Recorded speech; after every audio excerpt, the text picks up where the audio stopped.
Well, it's the third quarter moon in an eclipse cycle, kids. Red Robe Astrology for November 5th. So it's a day of crisis in the lunar cycle. The quarter moons are always a crisis. The first one is the crisis of thriving or failing. We plant seeds of intention. A week later, they crack open. That's a crisis. And they either begin to grow or fail to thrive. The third quarter moon is the same kind of crisis. Conscious awareness, the sun, and our unconscious mind, the moon, are at odds with each other. They're squaring each other, so that's a crisis between our inner and our outer experience. But in the third quarter moon, we are charged with bringing our wisdom and our A game into the world. In fact, the very next part of the lunar cycle after the quarter moon is called the disseminating moon, where we are charged to disseminate the wisdom we have gained by making new choices. Today, Mars is helping us do that from a perspective of wound. Mars and Chiron holding the great eliminator angle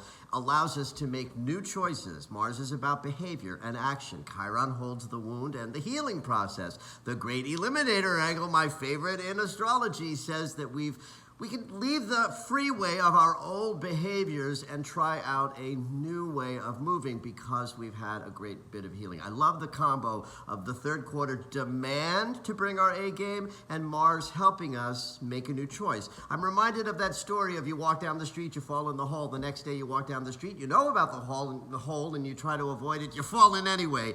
Anyway, finally you take another street. That's today. We take another street. Leo moon keeps us a little bit on fire, but there's a lot of squares to everybody in Scorpio. Of course, the sun we've already talked about, that's a square. But moon is also squaring Mars and Mercury and Uranus. So square to Mars means there's some passion, a little fight in the day, might be a little anger here or there. Square to Mercury puts it in our voice as well. The square to Uranus is a wild card just waiting to happen. And the only positive lunar aspect, I love this, is a trine to Chiron, so remember Mars and making new choices. There's a lot of friction in this day that can be pleasurable, but make the new choice from a higher place in your wounded spaces, and it could be quite an interesting day. Have at it.